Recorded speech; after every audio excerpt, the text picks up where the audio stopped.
and all that has been known for many years, because it is increasingly becoming important globally that governments should embrace citizens' participation and involvement in the decision-making processes in any country. In order to enhance efficacy in appreciation of regulations given in the interpretation of laws that affects people and even benefit them, grassroots leadership of our society is very important. When we got and achieved our independence, there was a slogan by our founding fathers who said, "Mwachamila ni mtumwa."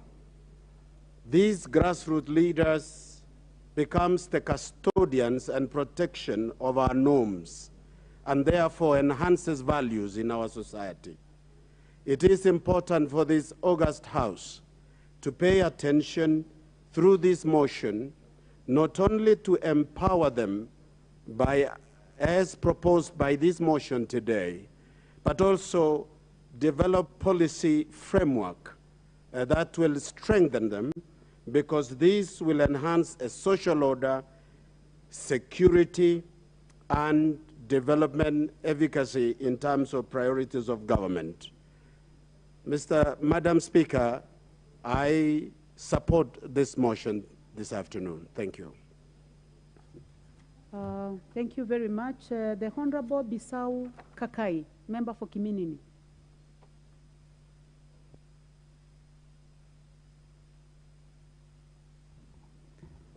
Thank you, Madam Speaker, and thank you for the timely also presentation of this particular motion, which is very, very crucial in terms of what we had also promised to the constituents during our campaigns.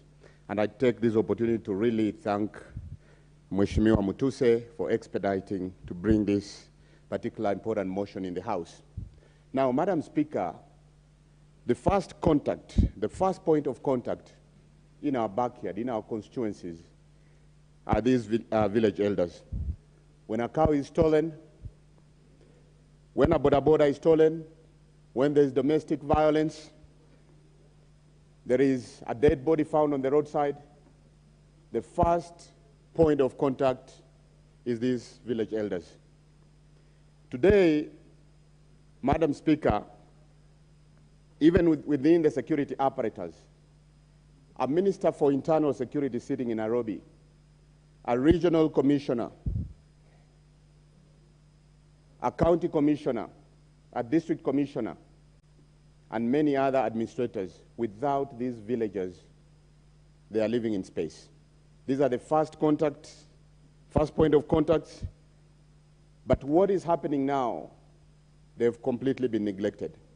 But I believe, Madam Speaker, that even on the current premise, where the current government has been formed in the belief of bottom-up, we believe that the security apparatus also, starting with these village elders, this motion is going to be supported by the current government. Now, an example, Madam Speaker, when there are these issues reported, domestic violence, maybe something has been stolen, even funerals, Madam Speaker, these are the first people who come to our site when there's a death announced in our constituencies. These are the people who stick with us in thick and thin when there are funerals, including organizing even to get firewood, to get water, and also to ensure there's security. But when all these things are happening, when they are making phone calls to the security apparatus, to the DCC, to the chief, they are making phone calls. Where do they get the airtime from? Some of them have to move at night. Maybe it's a rainy season.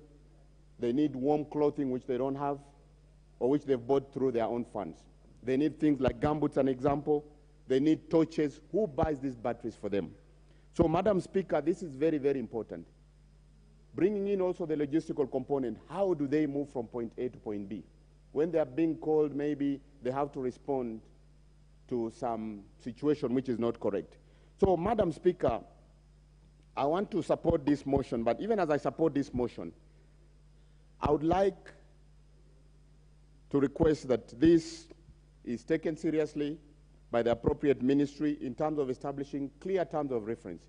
But this does not mean that when new terms of references are sort of put in place, we ignore those who are already in place. These terms of reference is just to also enable us to improve also in terms of also to ensure that we'll have the best village elders. An example, people skills, someone who's also respectable in society, a peacemaker, and one actually who appreciates diversity. Because like where I come from in Kiminini is like a small Kenya where we've got all the communities. And Madam Speaker, I would also like to point out that it's not just sufficient to give them a remuneration.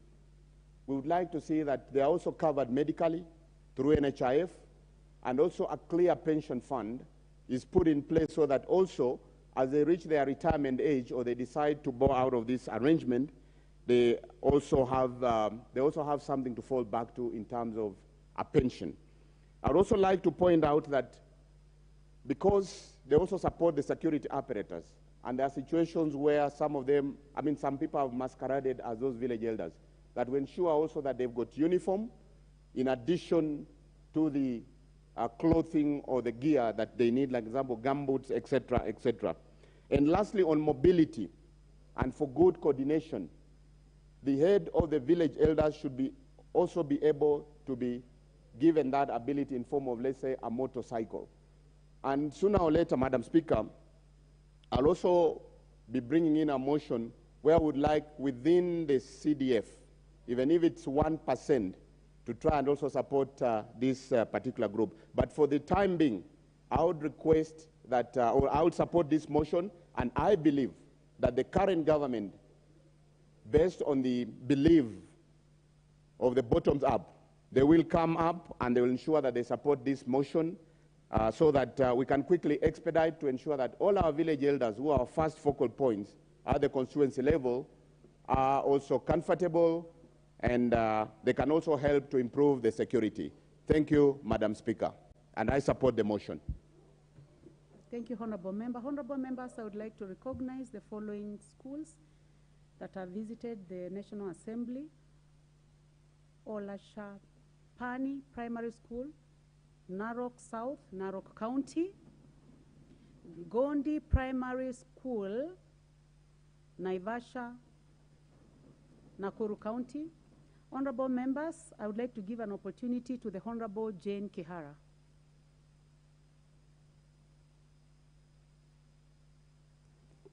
Thank you, Madam Speaker, for this chance. Before I